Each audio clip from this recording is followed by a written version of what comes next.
اب آئیے سورہ ملائکہ. سورہ ملائکہ قرآن مجید میں ایک ہی سورہ کا نام ہے. اس کا نام قرآن میں سورہ ملائکہ نہیں ہے، سورہ فاطر ہے. اور سورہ فاطر کا دوسرا نام سورہ ملائکہ ہے. اور ملائکہ کی بحث میں کچھ باتیں کل ہوئیں، کچھ روز ہو رہی ہیں. آئیے تاریخ پر جانے سے پہلے تفسیر میں سے 2-3 باتیں آپ کی خدمت میں. آیات پڑھنے سے پہلے کچھ فرشتوں کی باتیں کر دی جائیں. فرشتے خدا نے بنائے، یہ کل سن لیا. کیسے بنائے یہ اس کے پہلے سن لیا. البتہ فرشتے عجیب بنائے. فرشتے نہ کھاتے ہیں، نہ فرشتے پیتے ہیں، نہ کھاتے ہیں، نہ پیتے ہیں. شکل بشر میں آئیں تب بھی نہ کھاتے ہیں اور نہ پیتے ہیں. آپ کو مجھے سمجھ میں آئے کہ نہ آئے، ابراہیم کو خوب سمجھ میں آیا جب ان کے گھر مہمانوں کی شکل میں، شکل بشر میں فرشتے آئے تھے. اور چونکہ ابراہیم علیہ السلام بڑے مہمان نواز پیغمبر، آپ نے ان مہمانوں کے لیے بطور بشری تقاضے کے کھانے کا انتظام کیا. آپ جلدی سے گئے اور ایک گائے کو ذبح کیا ابراہیم علیہ السلام، اور اس گائے کی کباب تیار کروا کے گوشت کے بنے ہوئے تو لا کے پیش کیے اپنے مہمانوں کی خدمت میں. لیکن مہمانوں نے نہ تو ہاتھ لگایا نہ چکھا. ہو سکتا ہے بعض انسان ایسے ہوں جو کھاتے نہ ہو چکھ لیتے ہو، جیسے ہم اور آپ. چک تو لیتے ہی، صلوات پڑھے محمد والے، نہ کھائے تو کیا.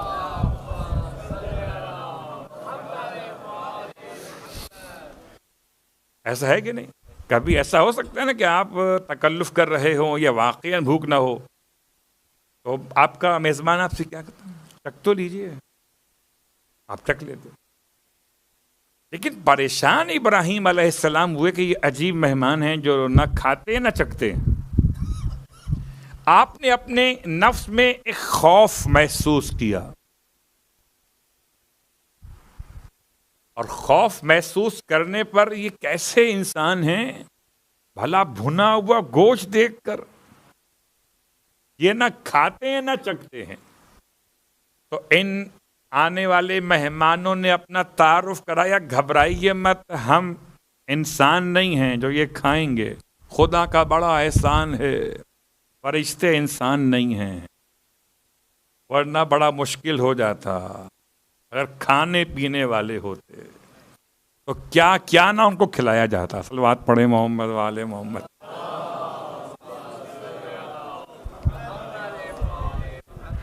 اچھا، جب کھاتے نہیں ہیں پیتے نہیں ہیں تو زندہ کیسے رہتے؟ شاید کبھی آپ نے اس موضوع پہ اتنا غور کیا ہو. فرشتے کھاتے بھی نہیں، پیتے بھی نہیں ہیں، نہ نکاح کرتے. نہ فرشتوں میں یہ اولاد کا، ماں باپ کا تصور، بہن بھائی کا کوئی تصور نہیں ہے. جب تناحق نہیں ہے تو تناسل بھی نہیں ہے، پھر توالد بھی نہیں ہے. یہ بغیر شکم مادر کے، بغیر صلب پدر کے پیدا کیے جاتے. تو کیسے ہو سکتا ہے؟ خدا خود فرماتا کہ ہم نے ہر زندہ کو پانی پر رکھا ہے. کم از کم پانی تو ہر زندہ کی نیڈ ہے، ضرورت. فرشتے عجیب زندہ ہیں، یہ پانی کے بغیر بھی زندہ ہے. جب پوچھا گیا مولا سے کون بتائے گا فرشتوں کی خوراک کیا ہے، چلیے آج سنتے ہیں سچے امام سے سچی بات کہ فرشتوں کی خوراک کیا ہے. ارشاد فرماتے ہیں امام جعفر صادق علیہ الصلوۃ والسلام،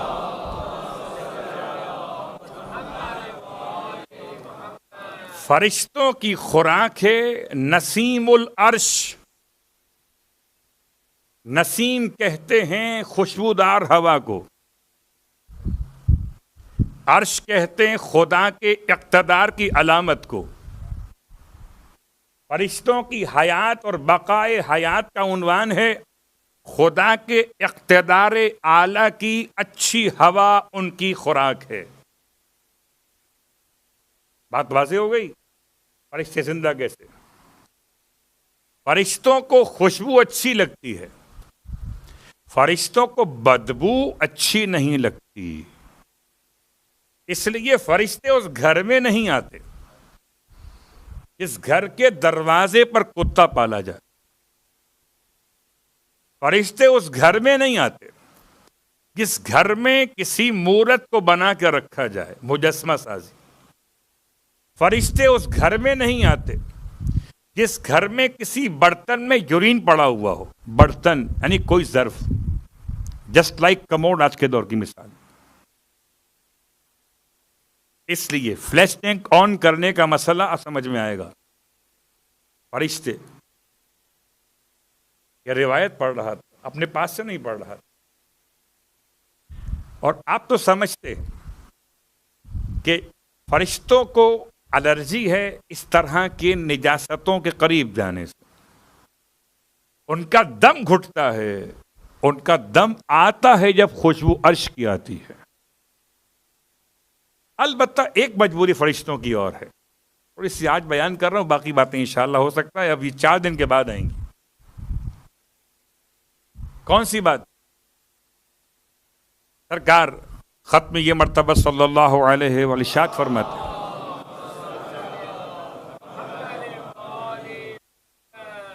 عجیب جملہ ہے اور بظاہر یہ بہت کام کا بھی ہے ان افراد کے لیے کہ جن کو شوق اور ذوق ہے اس عنوان کے اعتبار سے. آپ فرماتے ہیں کہ چاہیے ہر مسلمان کو کہ کھانا کھانے کے بعد اپنے دہن میں صفائی کر لے، منہ میں صفائی کر لے. صفائی کے 2 معنی، ایک تیت صاف کر لینا، ایک خلال کرنا. آپ فرماتے ہیں خلال کرو، ہر کھانا کھانے کے بعد تیت صاف کرو، ہر کھانا کھانے کے بعد اور ہر نماز سے پہلے. مسواک کی بڑی اہمیت وہ الگ موضوع. کیوں؟ اس لیے کہ فرشتوں کو ہمارے دہن سے بدبو نہ آئے کھانے کی. فرشتے کہاں رہتے؟ کہ 2 جو اعمال لکھتے وہ انسان کے اتنا قریب ہیں کہ انہیں انسان کی سانسوں کی اور منہ کی اسمیل آتی ہے. دیکھیے اگر میں آپ کے سامنے بیٹھا ہوا ہوں تو ادب کا تقاضا یہ کہ اگر میں خلال کرنا چاہوں تو اپنے کو کور کر لوں تاکہ میرے دہن سے کوئی اسمیل آپ تک نہ پہنچے. ایسا ہے کہ نہیں؟ ویسے سمجھ میں آیا ہو نہ آیا ہو، کووڈ میں سمجھ میں آ گیا تھا. تو انسانوں کا مسئلہ اور ہے، فرشتوں کا مسئلہ اور.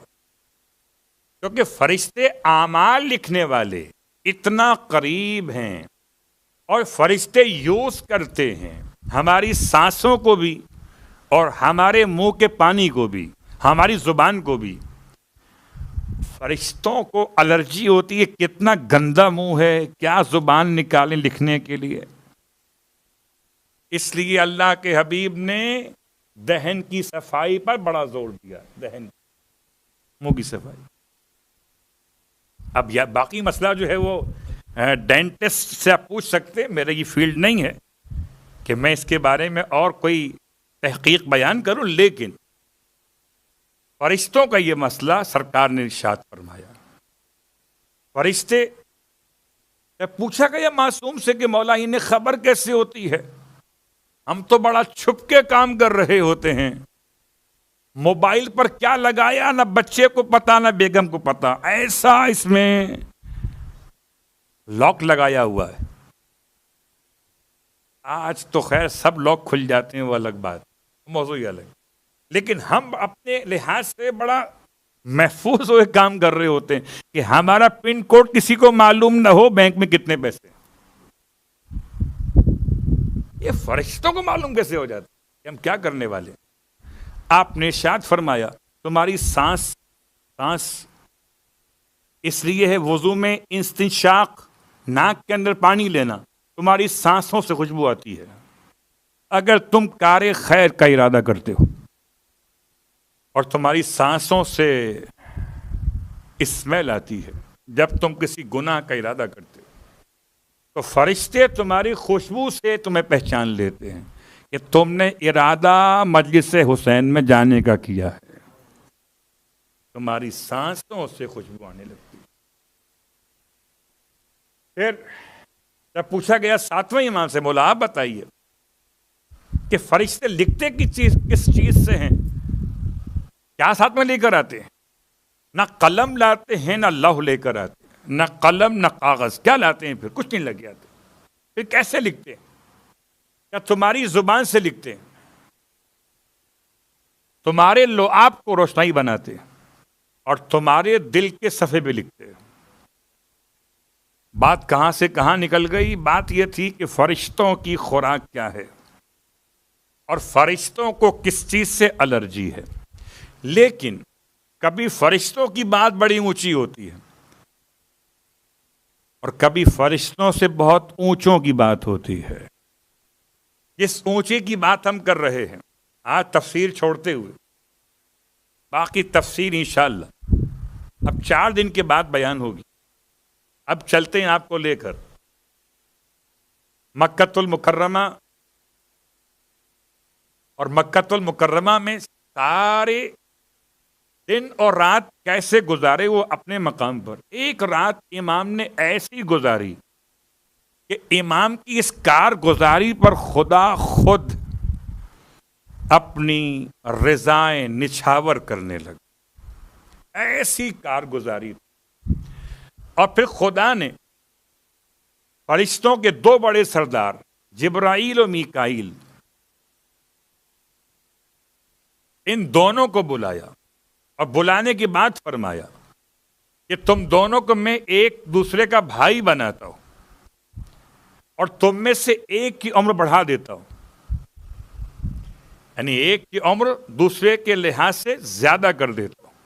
اب تم میں سے کون ہے جو اپنے بھائی کو اپنی عمر گفٹ کر سکے؟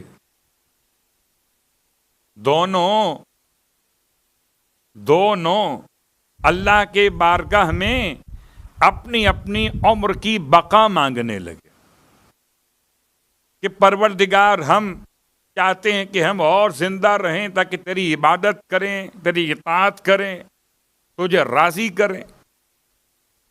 خلاصہ یہ کہ کوئی تیار نہ ہوا۔ بھائی بننے کے بعد بھی پتہ چلا فرشتوں میں بھی اگر بھائی بن جائیں تو ایسا بھائی کوئی نہیں ہوتا جیسے علی محمد کے بھائی بنے تھے۔ فرشتوں میں مثال اخوت معصومین نہ ہو تو اصحاب میں کہاں سے ہوگی؟ صلوات پڑھے محمد و آل محمد۔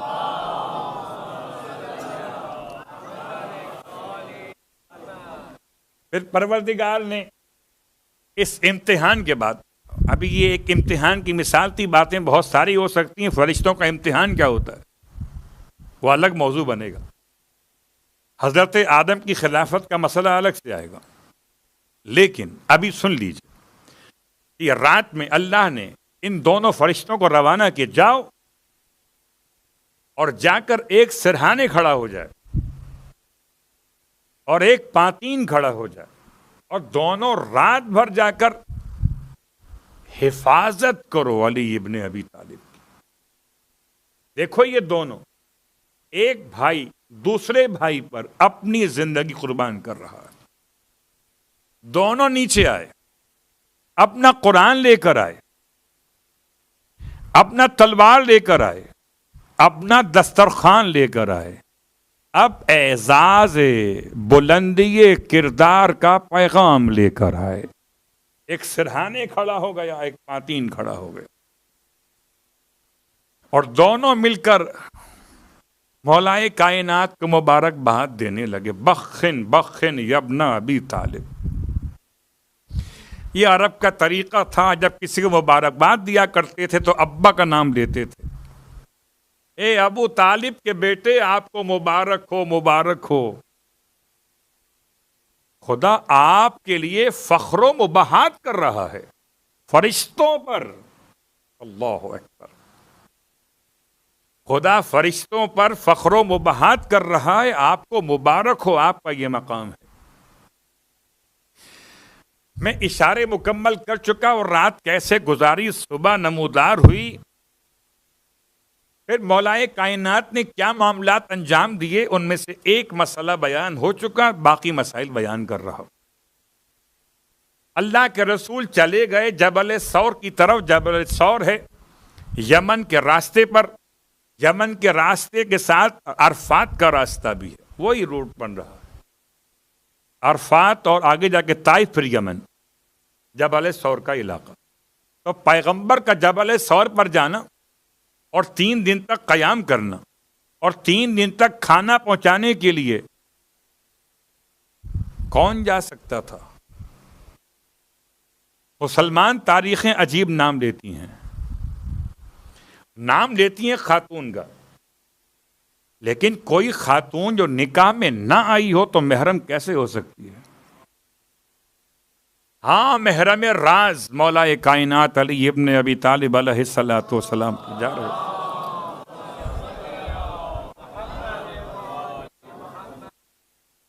مجھے پیغمبر کی ہجرت بیان کرنا مقصود نہیں ہے، مجھے مولا کائنات کی تاریخ بیان کرنا ہے. یہ 3 دن تک آپ کھانا پہنچاتے رہے. جبل ثور، غار ثور، جو گئے ہیں انہیں یاد دلا دو کتنا اونچا پہاڑ ہے، راستہ کتنا ناہموار آج کے دور میں. جبکہ لوگ جاتے ہیں، کچھ پتھر ٹھیک کر لیتا ہے، کوئی چڑھنے میں آسانی کر لیتا. مولا کائنات 3 دن تک جاتے رہے. پھر آپ نے 2 اونٹ خرید فرمائے اور 2 اونٹ خرید فرما کر پیغمبر کی خدمت میں وہاں پہنچائے کہ جہاں سے سفر کا آغاز کرنا تھا. ہو سکتا ہے کوئی جوان کہے اوپر پہاڑ پہ اونٹ کیسے گئے ہوں گے؟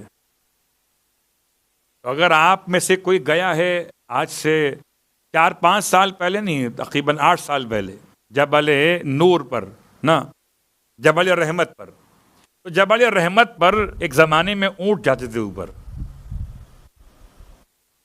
تو سوال کا جواب، اونٹ کا عنوان مل گیا تو اونٹ جا سکتا ہے. لیکن بہرحال ہم نہیں کہتے کہ اونٹ گیا تھا. جہاں سے ٹریول کرنا ہے سرکار کو، وہاں تک سواریاں پہنچائیں مولا کائنات. 2 سواریاں. اب ساتھ میں کون شخص، وہ الگ موضوع ہے. پیغمبر کے ساتھ کون ہے؟ کہتے ہیں راستہ بتانے والا. اب قافلہ پیغمبر کا چلا گیا. پیغمبر تو گئے، علی مکے کے اندر، اور اللہ کے حبیب نے مولا کائنات کو تاکید فرمائی کہ آپ مکے میں زیادہ قیام نہیں کریں گے، جتنا جلدی ممکن ہو معاملات نپٹا کے آئیے. کون سے معاملات؟ یہ معاملات کیا تھے؟ جیسے ہی پیغمبر کے جانے کی خبر تو رات کو صبح کے وقت مل گئی کافروں کو، اس کے بعد تو ہنگامہ مچ گیا اور ایک سلامتی کونسل کا اجلاس ہوا. اس میں عدم سلامتی پہ ماتم کیا گیا. کیا مطلب؟ جی وہ چلے گئے جن کے پاس پیسے رکھوائے تھے، سب نے سونا رکھوایا، زیورات رکھوائے، تو چلے گئے. اب ہمارا سرمایہ لے گئے. اب ہمارا سرمایہ ہمارے خلاف استعمال ہوگا، ہم پہ حملہ کیا جائے گا. لیکن اس پورے سلامتی کونسل کے اجلاس میں ایک ایسا بھی تھا جو تھا تو بیٹا ابو جہل کا، مگر جاہل نہ تھا. اس نے کہا، اکرمہ نے، کہ دشمنی ضرور ہے ذات محمد سے ہماری، اتنا میں تمہیں یقین دلاتا ہوں کہ ہمارا پیسہ کہیں نہیں جائے گا. اس کو کس نے بتا دیا کہ محمد امین ہیں؟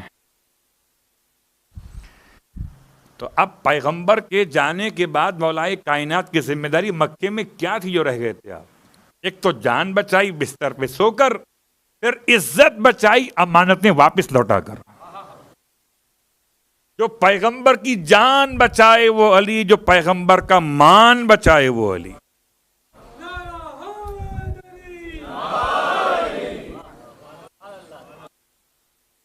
ہے نا ایسے ہی تاریخ کے جملے ہیں. کتنا اعتماد. اللہ کے رسول کے جانے کے بعد کہتے ہیں اگلے دن مولا کائنات مسجد حرام میں گئے,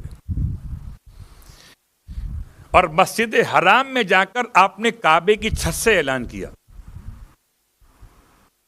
مولا کائنات کا کعبے کی چھت پہ جانے کے واقعات مختلف ہیں. ایک واقعہ بت شکنی کا ہے, ایک واقعہ اذان اول مکۃ المکرمہ کا ہے, اور ایک واقعہ یہ آپ کعبے کی چھت پر گئے اور چھت پہ جا کے اعلان کیا, لوگوں اگر محمد نے صلی اللہ علیہ وآلہ کسی سے وصیت کی تھی, اگر کوئی وصیت کر کے گئے ہیں تو آئے مجھ سے وصیت کے مطابق وصول کرے. اگر کسی نے امانت رکھوائی تھی تو آئے مجھ سے آ کر اپنی امانت وصول کرے.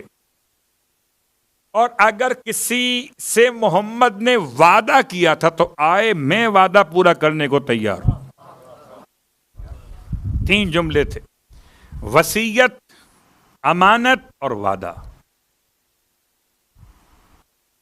ایسا نہیں ہے کہ کونے میں چھپ کے کہا ہے, کوئی بڑے ہوشیار ہوتے ہیں, پڑی ہوئی چیز میری شریک کہتی ہے اس کو اعلان کرو, آپ نے اعلان کیا ہے کسی کی ہے, کون سنے گا سوائے آپ کے اپنے نفس کے, امارہ کے.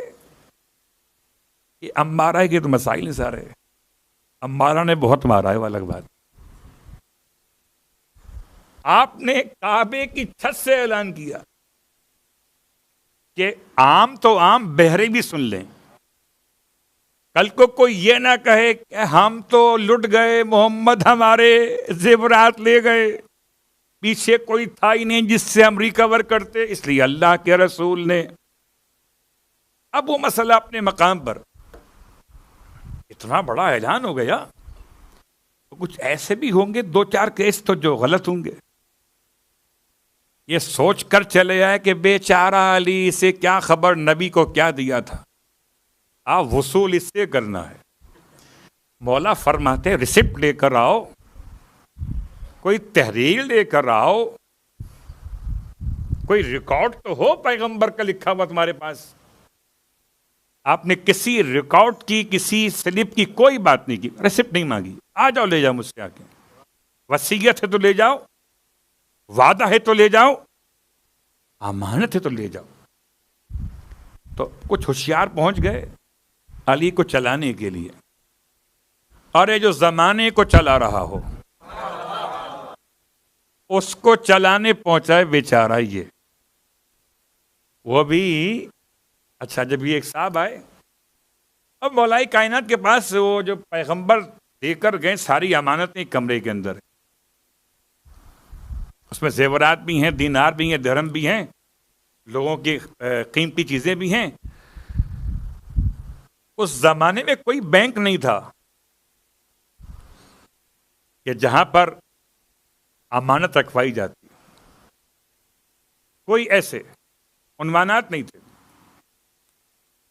سب کی امانتیں کافروں کے پیغمبر کے پاس تھی. یعنی کافر ہوتے ہوئے اپنے کسی کافر پہ اعتماد نہیں کرتے تھے, مگر خدا کے محمد پہ اعتماد کرتے تھے.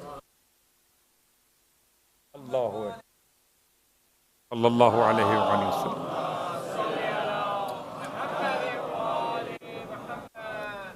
ایک صاحب ٹہلتے ہوئے پہنچ گئے, اچھا انہیں خود نہیں پتا کہ امانت کیا ہے ان کی. کمرے میں آئے مولا کے پاس, اور امانت بتانے کے بجائے سامان دیکھنے لگے.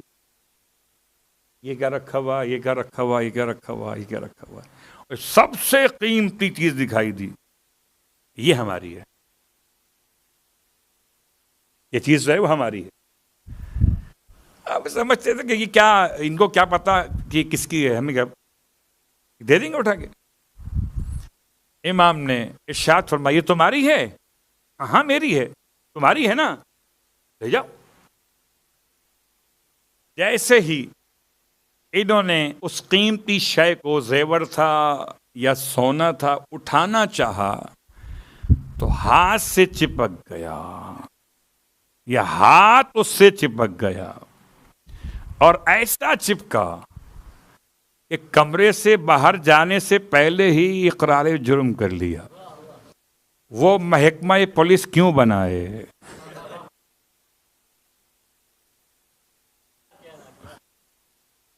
وہ ہینڈ کلپ کیوں استعمال کرے؟ اس کے لیے یہی کافی ہو. صلوات پڑھے محمد و آل محمد.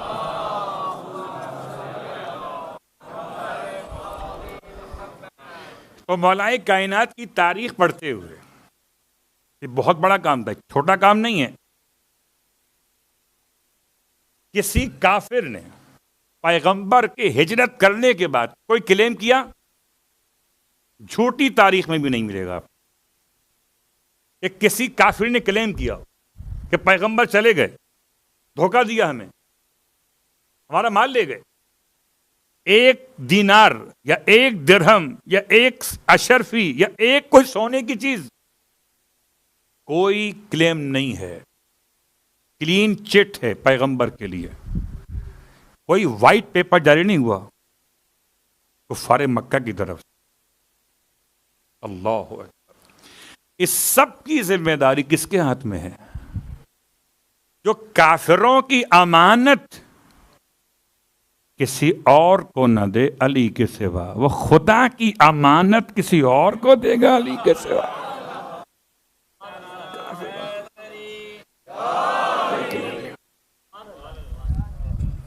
سب کو آپ نے بانٹ دیا. کہتے ہیں 3 دن تک پیغمبر کے جانے کے بعد. اب 3 دن کا مطلب پیغمبر کے جبل ثور سے نکلنے کے 3 دن کے بعد، 3 اور 3 6 دن ہو گئے. 3 دن پیغمبر وہاں پوشیدہ رہے، اور اس کے بعد 3 دن مزید مولا مکے میں رہے. 6 دن تک مولا مکے میں رہے. نہ چھپ کے رہے، نہ ڈر کے رہے، نہ کمرے میں گھس کے رہے. علی تو پھر علی ہیں، جہاں بھی رہتے ہیں وہ علی ہی ہو جاتے ہیں. تو آپ نے یہ 6 دن مکمل کی، اس کے بعد ٹریولنگ کرنا ہے آپ. اب ٹریولنگ کون سی؟ آپ کی ہجرت. اور آپ کی ہجرت کے لیے ایک بڑی ذمہ داری تھی، بستر بچایا، یعنی پیغمبر کی جان بچائی، پھر مان بچائی. اب پیغمبر کے اہل بیت بچائیں گے علی. ابھی تک پیغمبر کے اہل بیت مکے کے اندر ہیں، اور اہل بیت کا ترجمہ ابھی کیا بن رہا ہے؟ سیدہ فاطمہ الزہرا صلوات اللہ علیہ.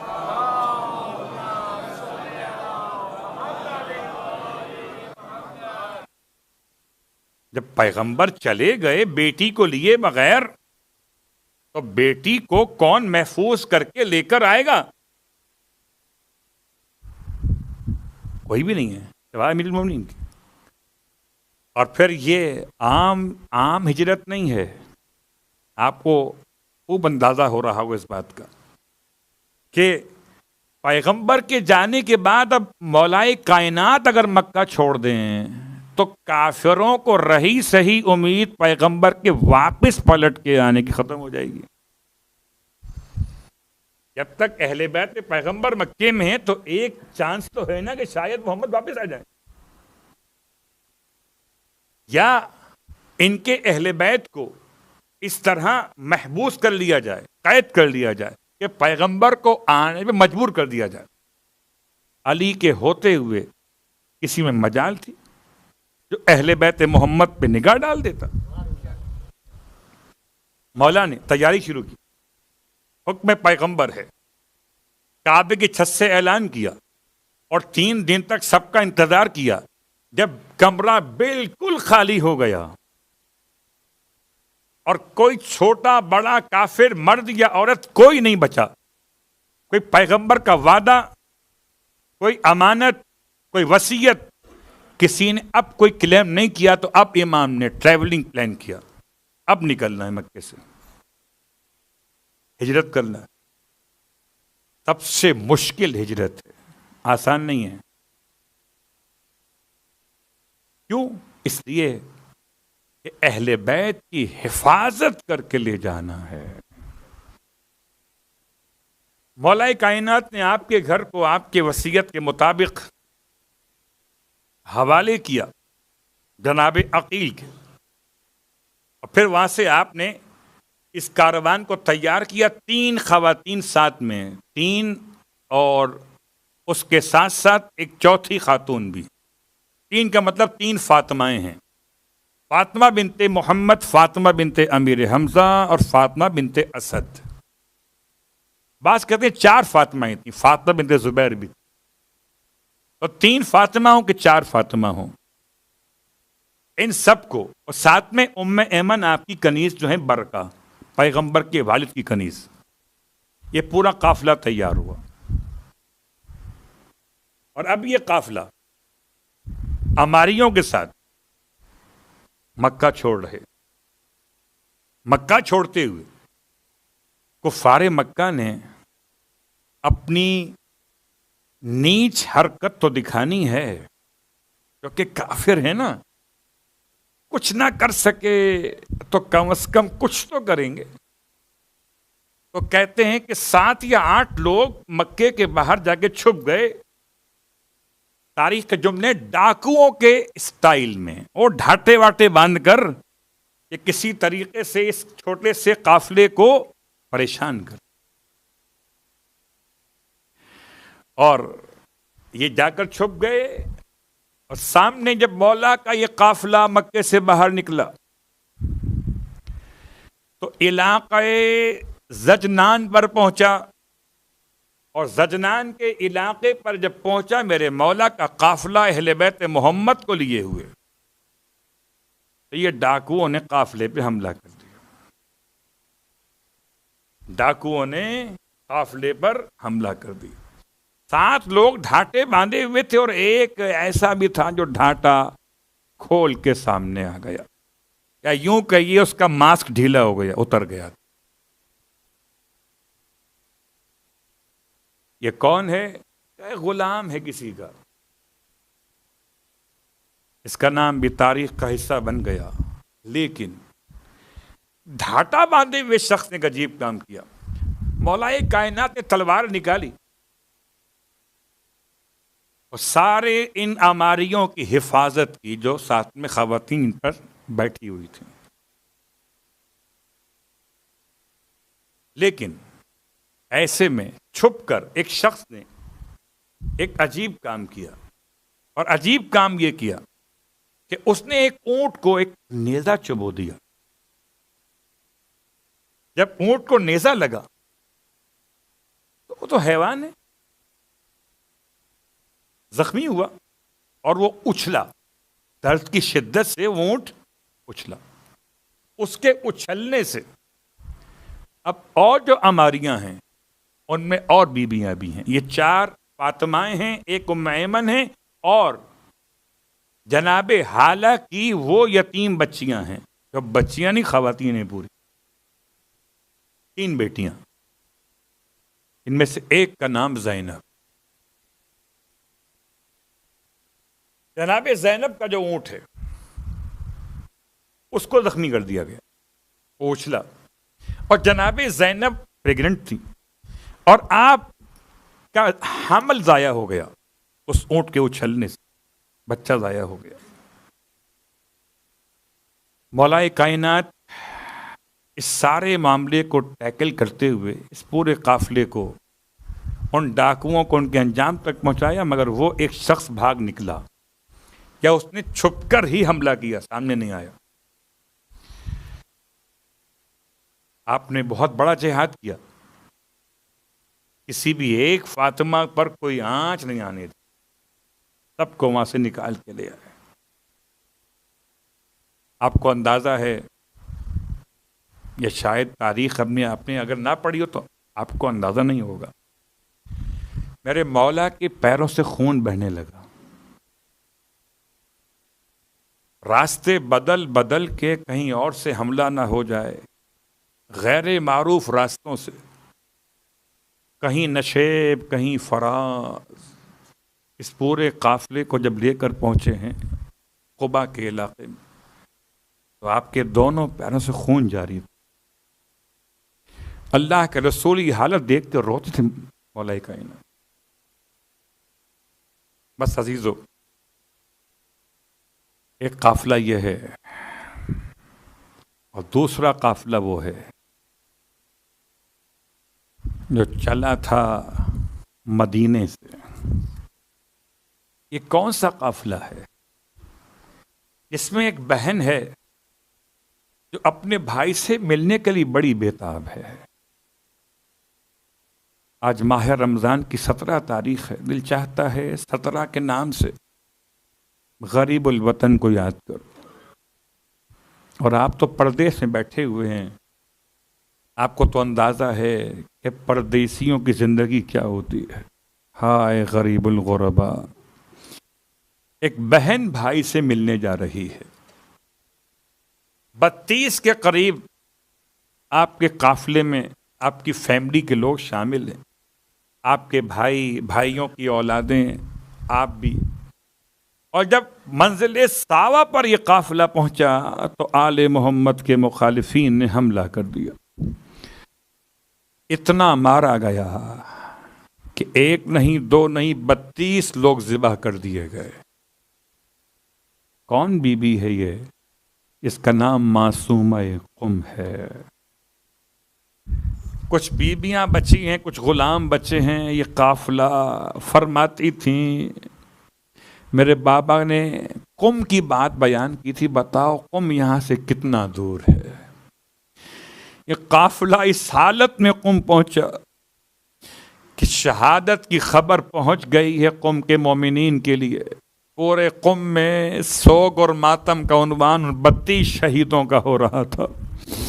ایسے میں جب قافلہ جناب معصومہ کا قم میں داخل ہوا، چاروں طرف کالے پردے لگے ہوئے۔